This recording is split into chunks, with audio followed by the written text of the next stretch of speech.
Coming into season 4, we knew we were absolutely loaded. Now that's not to say we didn't want to get better.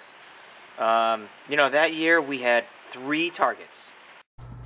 The first one was Soren Callow, and not only was he a friend of Jordan's, he had been a Yankee. So that was a mission of mercy. We had to get him out of there. The other kid we really wanted was Kyle Statkus. It was a tough negotiation, but we knew that the Red Sox were the place to be. I was excited when I heard I was on the Red Sox because I heard they were the most best team in Red North.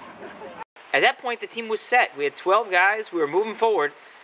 But we heard through the league office that Gunnar Swanson and highly respected coach Keith Williams might be on the market. We knew it was going to be big, 13, but we decided to go for it. So, at the beginning of the season, we got a call from our agent, and the Red Sox really wanted us for this year's season, and they made us a pretty good monetary offer, so we decided to take it. I remember thinking, awesome, I'm going to be on the Red Sox. But the real deciding factor was the fact that Gunnar could not keep his White Sox clean, so we decided to go to the Red Sox so we could do less laundry. So there it was, the 2012 Red Sox were set. 13 of the best 8-year-old baseball players you'd ever hope to see in your life. Yeah, we were pretty good. And the best part is they were all great kids. Even as we were rolling over teams, they always showed great respect for our opponent. Sometimes it's kind of hard to respect the other teams. I'd never seen a more confident team, and you could tell how much time the kids put in. Well, I worked pretty hard in the summer. I practiced a lot, I watched a lot of videos, and I did a lot of push-ups. And from the first pitch to the last out of an undefeated season, there's only one way to sum it up. We rocked it.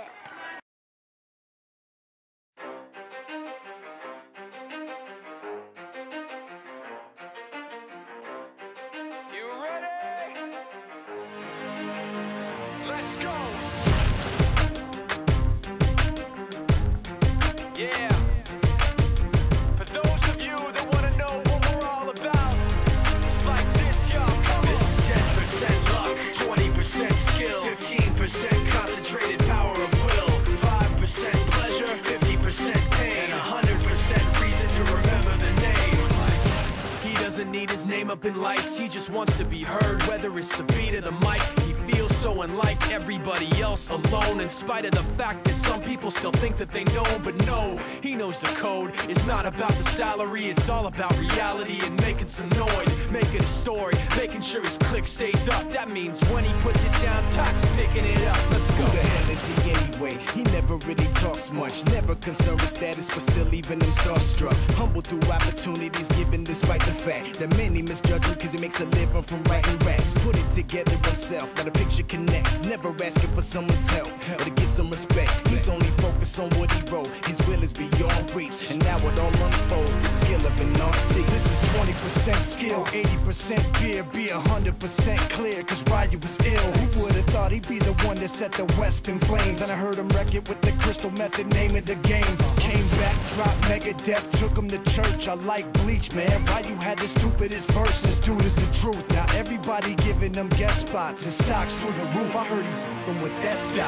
This is 10% luck, 20% skill, 15% concentrated power of will, 5% pleasure, 50% pain, 100% reason to remember the name. They call him Ryu, he's sick and he's spitting fire and Mike. Got him out the dryer, he's hot. Found him in Fort Minor with top, but a f***ing nihilist porcupine. He's a the type women wanna be within rappers. Hope he gets 8 years in the making, patiently waiting to blow. Now the record with your notice taking over the globe. He's got a partner in crime, his is equally dope. You won't believe the kind of that comes out of this kid's throat. He's not your everyday on the block. He knows how to work with what he's got, making his way to the top. He don't think it's a comment on his name. People keep asking him, was it given that birth or does it stand for an acronym? No, he's living proof. Let him rock in the booth. He'll get you buzzing quicker than a shot of vodka with juice. Him and his crew are known around as one of the best. Dedicated to what they do and give 100%. Forget Mike, nobody really knows how or why he works so hard. It seems like he's never got time because he writes every note and he writes every line. And I've seen him at work when that light goes on in his mind. It's like a design is written in his head every time before he even touches a key or speaks in a rhyme. And those other fellas he runs with, the kids that he signed, ridiculous, without even trying. How do they do it? This is 10% luck, 20% skill, 15% concentrated power of will, 5% pleasure, 50% pain, and 100% reason to remember the name. This is 10% luck, 20% skill, 15% concentrated power of will, 5% pleasure, 50% pain, and 100% reason to remember the name. Fort Minor, M. Shinoda, Styles of Beyond, Ryu, Talk Beer, Machine Shop.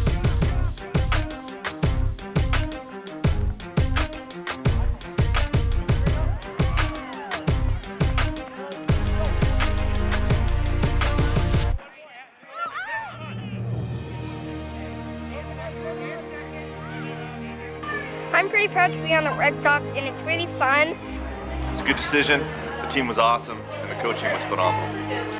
We're all so good. Being on the Red Sox is awesome.